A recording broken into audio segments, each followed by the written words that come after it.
नमस्कार, न्यूज 18 मध्य प्रदेश छत्तीसगढ़ देख रहे हैं आप। बड़ी खबर के साथ बुलेटिन की शुरुआत करेंगे। रायसेन से इस वक्त की बड़ी खबर। बाईपास रोड पर भीषण सड़क हादसा हुआ है। ट्रक ने कार को जोरदार टक्कर मार दी। इस हादसे में एक शख्स की मौत हो गई है और आपको बता दें एक की मौत हुई है, जबकि गंभीर रूप से घायल को वाहन से बाहर निकाला गया है। ट्रक चालक हादसे के बाद फरार हो गया।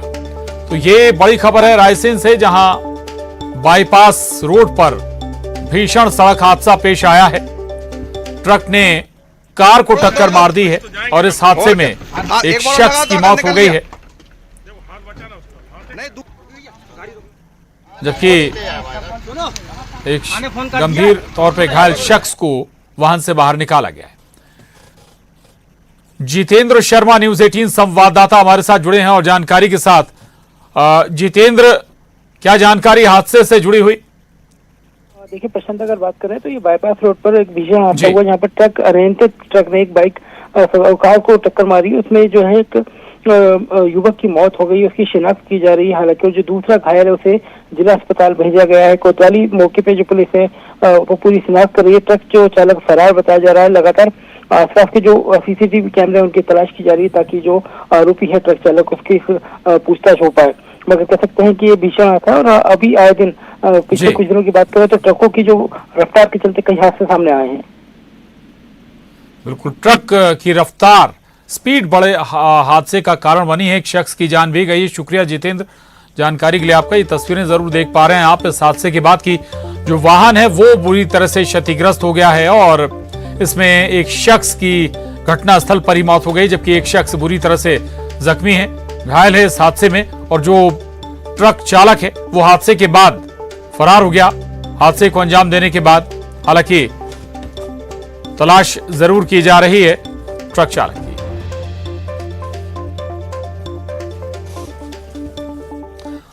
और बड़ी खबर है मुरैना से, जहां पत्नी ने पति की हत्या कर दी। प्रेमी के साथ मिलकर पति को मौत के घाट उतार दिया। हत्या कर शव को दफना दिया है। पुलिस ने निशानदेही पर शव बरामद किया है। स्टेशन रोड थाना क्षेत्र के बुद्धि के पुरा का मामला है। यह बीती 26 जनवरी को हत्या अंजाम दी गई थी। तो यह बड़ी खबर है मुरैना से, जहां पत्नी ने पति की हत्या कर दी। न्यूज 18 संवाददाता शैलेंद्र भदौरिया हमारे साथ जुड़े हैं। शैलेंद्र, क्या और जानकारी इस मामले से जुड़ी हुई? देखिए प्रशांत, पिछले 26 तारीख को पुलिस को स्टेशन रोड थाना इलाके में एक युवक की लाश मिली थी और ये बताया गया था कि किसी के द्वारा उसकी हत्या की गई और ये अंधे कत्ल की गुत्थी थी और पुलिस इस पर लगातार इन्वेस्टिगेशन कर रही थी। और उस इन्वेस्टिगेशन में पता चला कि उसकी पत्नी की किसी दूसरे युवक के साथ अवैध संबंध है और उसी के चलते हत्या को अंजाम दिया गया है। जब पत्नी से कड़ाई से पूछताछ की गई तो उसने इस बात को स्वीकार किया कि उसने अपने जो प्रेमी है उसके साथ इस घटना को अंजाम दिया था और बाद में उसके शव को भी दफना दिया गया था। तो अब जो है वो शव को बाहर निकाला गया है और जो पत्नी है उसकी निशानदेही पर शव को निकाला गया और अब पुलिस दोनों लोगों से और पूछताछ कर रही है, बाकी के सबूत जुटाने में जुटी हुई है, ताकि जो घटनाक्रम हुआ है उसकी पूरी तस्दीक हो सके और उसमें किस किस तरह का क्या और लोगों का इन्वॉल्वमेंट है, इस सबकी भी जांच पुलिस करने में जुटी हुई है। जी ठीक है, शुक्रिया शैलेंद्र इस पूरी जानकारी के लिए। तो दरअसल पत्नी ने ही प्रेमी के साथ मिलकर अपने पति को मौत के घाट उतार दिया था और उसे दफना भी दिया था। तो मुरैना का ये मामला था और दरअसल पुलिस काफी लंबे समय से इस पूरे मामले में छानबीन कर रही थी, लेकिन जब कड़ाई से पत्नी से पूछताछ हुई तो उसने हकीकत पुलिस के सामने उगल दी और इसके बाद पति का शव बरामद किया गया, जिसे जमीन में दफना दिया गया था, गड़ा दिया गया था और आखिरकार इस पूरे मामले का खुलासा हुआ, पूरा मामला सामने आया। तो ये तस्वीरें देखिए आप, काफी दिन बाद हकीकत सामने आई इस मामले की।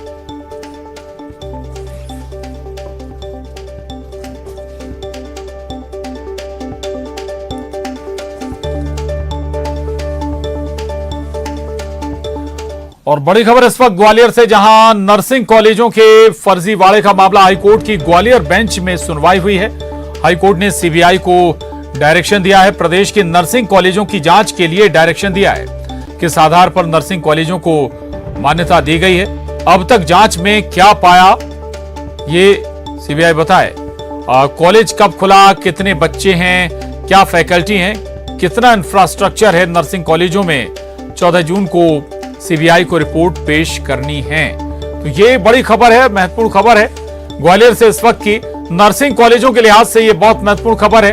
नर्सिंग कॉलेजों के फर्जीवाड़े के मामले में हाईकोर्ट की ग्वालियर बेंच ने सुनवाई की और हाईकोर्ट ने सीबीआई को डायरेक्शन भी दिया है। सुशील कौशिक, न्यूज 18 संवाददाता हमारे साथ जुड़े हैं ग्वालियर से और जानकारी के साथ। सुशील, जाहिर है कि रिपोर्ट से बहुत हद तक तस्वीर साफ हो जाएगी कि जो नर्सिंग कॉलेज हैं फर्जीवाड़ा हो रहा है, क्या हकीकत है उनकी? बिल्कुल सही बात है। देखिए, सीबीआई जिस तरह से इस मामले की जांच कर रही थी, उसके बाद जो रिपोर्ट पेश की थी उसमें हाईकोर्ट ने सीबीआई को डायरेक्शन दिया है कि प्रदेश के जितने भी नर्सिंग कॉलेज है, 700 के करीब नर्सिंग कॉलेज बताए जा रहे हैं, इन सभी नर्सिंग कॉलेजों को किस तरह से मान्यता मिली है, क्या इन कॉलेजों ने दस्तावेज लगाए थे, इसके अलावा इन कॉलेज में कब ये कॉलेज शुरू हुए, कितने बच्चे हैं, कितनी फैकल्टी की स्थिति क्या है, इसके अलावा इन कॉलेजों के पास संसाधन क्या है, क्या कॉलेजों के पास अस्पताल है, इनके खुद के कितने बेड है, नर्सिंग कॉलेज में क्या स्थिति है, इन सबकी रिपोर्ट जो है हाईकोर्ट ने मांगी और 14 जून को सीबीआई को इस रिपोर्ट को पेश करना है। यानी अब 14 जून से पहले सीबीआई को मध्य प्रदेश के जितने भी कॉलेज है उन कॉलेज में जाकर ये जांच करना पड़ेगी कि आखिरकार उनके संसाधन कैसे हैं, इसके अलावा उनको किस तरह से किन आधारों पर मान्यता मिली और कैसे उनके दस्तावेज रहे हैं। तो निश्चित तौर पर जब इसकी जांच होगी और रिपोर्ट पेश होगी तो इसमें जो मध्य प्रदेश के नर्सिंग कॉलेज है उनकी क्या वास्तविकता है। जिस तरह के आरोप लगाए गए कि ज्यादातर नर्सिंग कॉलेज जो है कागजों पर चल रहे हैं, 2-2 कमरों के भवन में चल रहे हैं, तो निश्चित तौर पर 14 जून को जब सीबीआई इस मामले में अपनी जांच रिपोर्ट पेश करेगी तो फिर इसमें और भी कलाई सामने आएगी। जिस तरह से नर्सिंग की परीक्षा आज जो थी उस पर रोक लगाई गई थी क्योंकि उसमें भी अनियमितता पाई गई थी, तो अब ये जो मामला है नर्सिंग कॉलेज की फर्जीवाड़े का, इसमें 14 जून तक तस्वीर और साफ हो पाएगी। जी सुशील, तो ये मध्य प्रदेश के सभी नर्सिंग कॉलेजों की स्टडी की जाएगी या फिर जो कुछ शंकाओं के दायरे में थे कॉलेज या फिर जिन पर जांच कर रही थी सीबीआई वही जांच के दायरे में रहेंगे? देखिए, जिनकी जांच चल रही थी वो तो दायरे में है ही सही, इसके अलावा भी जो हाईकोर्ट ने आदेश दिया उस हाईकोर्ट के आदेश के मुताबिक जितने भी नर्सिंग कॉलेज संचालित हो रहा है मध्य प्रदेश में उन्हीं सभी नर्सिंग कॉलेज का इनको दस्तावेजों का वेरिफिकेशन करना पड़ेगा। साथ ही उनकी जो भी जानकारियां हैं, कॉलेज कब खुला है, कितने बच्चे हैं, क्या फैकल्टी है, क्या इंफ्रास्ट्रक्चर है, इसके अलावा जिन नर्सिंग कॉलेजों में अस्पताल संचालित है उन अस्पतालों की क्या स्थिति है, वहाँ डॉक्टर किस तरह के हैं, तो ये सारा ब्यौरा जो है पूरे मध्य प्रदेश के स्तर पर जो सीबीआई को इसकी रिपोर्ट पेश करनी पड़ेगी। ये सिर्फ ग्वालियर चंबल अंचल या फिर किसी एक इलाके की बात नहीं है, पूरे मध्य प्रदेश के लिए आदेश है एक तरह से। तो सीबीआई क्योंकि इस मामले की जांच कर रही है, क्योंकि हाईकोर्ट ने ही सीबीआई को इस मामले की जांच का जिम्मा सौंपा था, क्योंकि इसमें जब पुलिस की और स्थानीय प्रशासन की जांच हुई थी, जब रिपोर्टें पेश हुई थी तो उसमें कई अनियमितता पाई गई थी, घालमेल पाए गए थे कॉलेज संचालकों के और स्थानीय प्रशासन की मिलीभगत पाई गई थी। इसी वजह से इस मामले की जांच सीबीआई को दी थी हाईकोर्ट ने। अब सीबीआई ने जो जांच की रिपोर्ट पेश की थी उसके बाद अब सीबीआई को जो डायरेक्शन मिला उसके तहत 14 जून तक सीबीआई अब मध्य प्रदेश के जो नर्सिंग कॉलेज है उन नर्सिंग कॉलेजों की मान्यता के साथ ही सभी संसाधनों और तथ्यों पर जांच करेगी। बिल्कुल बिल्कुल, तो नर्सिंग कॉलेजों से जुड़ी जानकारी की रिपोर्ट पेश करने का आदेश हाई कोर्ट ने सीबीआई को दिया है। सीबीआई इस पूरे मामले में जांच कर रही है। बहुत शुक्रिया सुशील आपका इस पूरी जानकारी के लिए।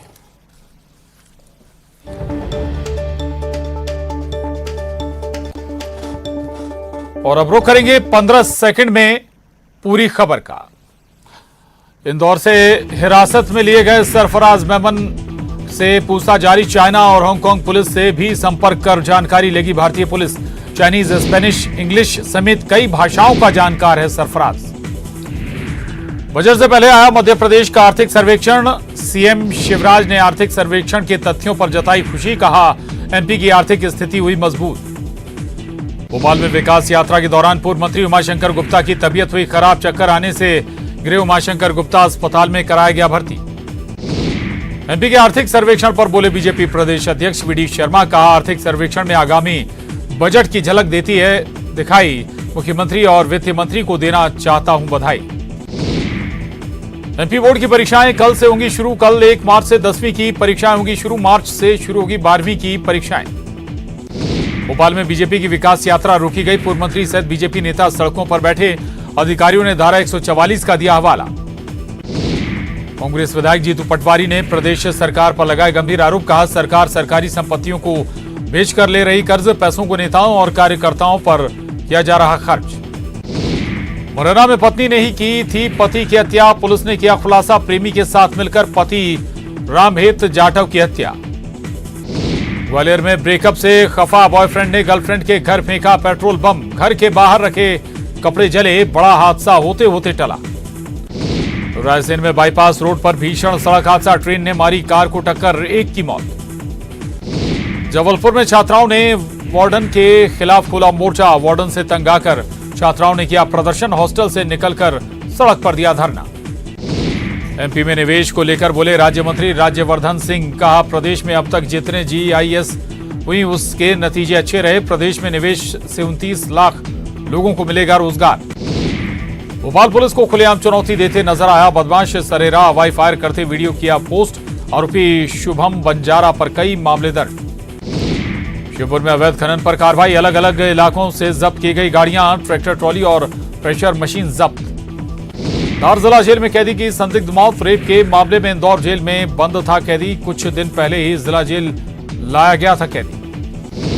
आगर मालवा में वरदान बनी 108 एम्बुलेंस में कराई गई महिला की डिलीवरी, मां और बच्ची दोनों सेफ। हरदा पुलिस ने सुलझाया पति पत्नी का झगड़ा, पुलिस ने समझाइश देकर पति पत्नी में कराई सुलह, एक दूसरे को पुष्प माला पहनाकर साथ रहने की दिलाई कसम।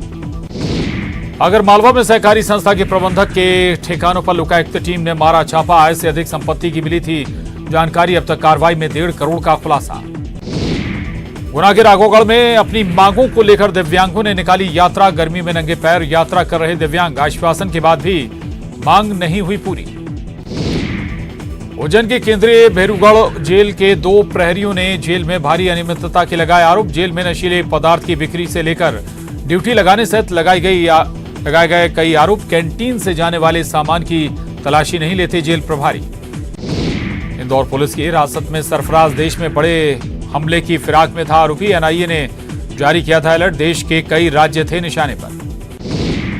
सरफराज मेमन के पास मिला हांगकांग का पासपोर्ट, पूछताछ में सरफराज ने की चाइना और हांगकांग में रहने की पुष्टि। सरफराज ने चाइना, हांगकांग और इंडिया में की 4 अलग अलग शादियां।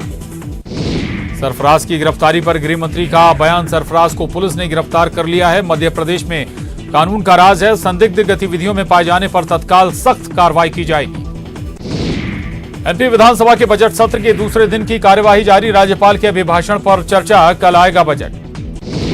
एमपी बजट को लेकर कमलनाथ का बयान, बजट एक दिखावा है, गुमराह करने वाला है, यह स्पष्ट है कि बजट चुनावी होगा। कमलनाथ का सीएम शिवराज से सवाल, मध्य प्रदेश की जनता आपसे पूछती है कि कन्या विवाह और निकाह योजना के लाभार्थी नवविवाहित दंपतियों को उन्हें रियायती दरों पर पक्का मकान देने की घोषणा का क्या हुआ। अभिभाषण पर कांग्रेस की टिप्पणी पर सीएम शिवराज का पलटवार, कहा कांग्रेस झूठ बोलने परोसने की दुकान, कांग्रेस ने लोकतंत्र की गरिमा गिराई। और अब अहम खबर, एक और मुकाबला और एक और जीत का इंतजार। बॉर्डर गावस्कर ट्रॉफी का तीसरा मुकाबला इंदौर के होलकर में खेला जाना है। भारत और ऑस्ट्रेलिया की टीमें पूरी तरह से तैयार हैं, स्टेडियम के साथ साथ पिच को भी तैयार कर लिया गया है। तो चलिए एक नजर पिच के हाल पर और स्टेडियम के आंकड़ों पर। बॉर्डर गावस्कर ट्रॉफी का कारवां अब इंदौर पहुंच चुका है। यहां के होलकर स्टेडियम में भारत और ऑस्ट्रेलिया के बीच 4 मैचों की सीरीज का तीसरा मैच खेला जाएगा। ये मुकाबला 1 मार्च से शुरू होगा। सीरीज के पहले 2 मुकाबले एक तरफा अंदाज में जीतने के बाद भारतीय टीम पहले ही 2-0 की बढ़त ले चुकी है। इंडिया ने नागपुर टेस्ट में ऑस्ट्रेलिया को बैकफुट पर कर दिया और मुकाबले में 1 पारी और 132 रनों से जीत हासिल कर ली। वहीं दिल्ली टेस्ट में भी उसने 6 विकेट से मुकाबला अपने नाम किया था। सीरीज के पहले 2 मुकाबले जीतने के बाद एक और जहां भारतीय टीम का उत्साह अपने चरम पर है, वहीं कंगारू की टीम लगातार स्ट्रगल करती दिखाई दे रही है। अब तीसरा मुकाबला मिनी मुंबई के होलकर में खेला जाना है, जिसके लिए दोनों ही टीमें इंदौर पहुंच चुकी हैं। जीत के लिए पसीना बहा रही हैं। वहीं टीम के कोच राहुल द्रविड़ प्रैक्टिस सत्र में हिस्सा लेने के साथ ही मैदान पर पिच का जायजा लेते भी दिखाई दिए। होलकर स्टेडियम भारतीय टीम के लिए अब तक काफी लकी साबित हुआ है। ये हम नहीं बल्कि आंकड़े कह रहे हैं। टीम ने यहां 2 टेस्ट मुकाबले खेले हैं और दोनों में ही बड़ी जीत हासिल की है। भारतीय टीम ने इस मैदान पर पहला टेस्ट 2016 में न्यूजीलैंड के खिलाफ खेला था, जिसमें 321 रनों की जीत मिली थी। वहीं दूसरा टेस्ट 2019 में खेला गया। ये मुकाबला बांग्लादेश के खिलाफ था, जिसमें भी हमारी टीम ने पारी और 130 रनों से जीत हासिल की। ये दोनों ही मुकाबले काफी हाई स्कोरिंग थे। इसके अलावा वनडे और टी20 मुकाबले में यहाँ टीम इंडिया का बोलबाला रहा।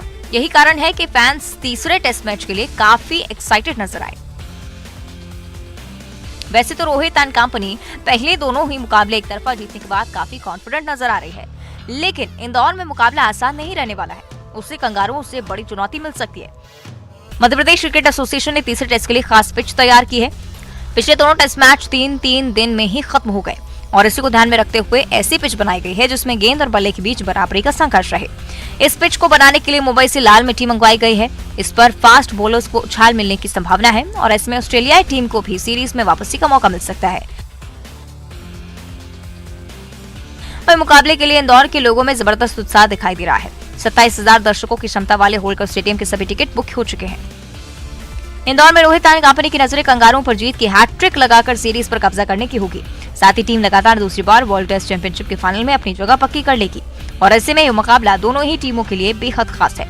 Bureau report, news 18। इंदौर के होलकर स्टेडियम में होने वाले भारत ऑस्ट्रेलिया के तीसरे टेस्ट मैच के लिए पूरी तैयारियां कर ली गई हैं। ये जो स्टेडियम है ये पूरी तरह से फुल रहेगा क्योंकि सारे टिकट बिक चुके हैं और जो दर्शक हैं वो इस तरह से अंदर जाएंगे, उनके लिए ये बैरिकेड्स लगा दिए गए हैं। साथ ही उनको यहाँ पर जो फ्लैक्स लगा है उसमें बताया गया है कौन सी चीज़ें हैं वो अंदर नहीं ले जा सकते हैं। इनमें देखिए आप mobile, earphone, ladies purse, watches, goggles, belts, jackets, jewellery, bracelet, caps, ये जो चीज़ें हैं ये अंदर नहीं जाएंगी क्योंकि जिस तरह से देखा गया है कि ग्राउंड में कुछ लोग ये चीज़ें फेंक देते हैं, इसीलिए इस पर प्रतिबंध लगाया गया है। भारत और ऑस्ट्रेलिया के बीच जो तीसरा टेस्ट मैच है ये काफ़ी अहम माना जा रहा है क्योंकि 4 मैचों की ये सीरीज है। भारत यदि ये मैच जीत लेता है तो वो सीरीज पे कब्जा कर लेगा। अगर ऑस्ट्रेलिया इस मैच को जीतता है तो उसको बराबरी की उम्मीद जगेगी। हालांकि जो होलकर स्टेडियम है वो बैटिंग के लिए काफ़ी मुफीद माना जाता है। ऐसे में कहा जा रहा है कि यहाँ पर दर्शकों को एक रोमांचक मैच देखने को मिलेगा और चौके छक्कों की बरसात भी देखने को मिलेगी। कैमरामैन संजय गुहा के साथ अरुण त्रिवेदी, न्यूज़ 18 इंदौर। तो होलकर में ये बड़ा मुकाबला होने जा रहा है भारत और बांग्लादेश के बीच। ये मुकाबला है, पहला टेस्ट भारत की पारी और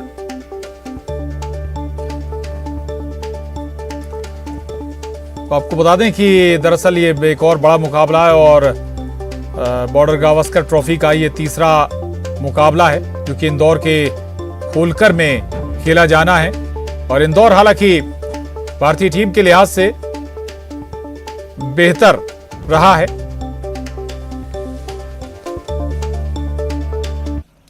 और इसके साथ ही इस बुलेटिन में बस इतना ही। खबरों का सिलसिला लगातार जारी है।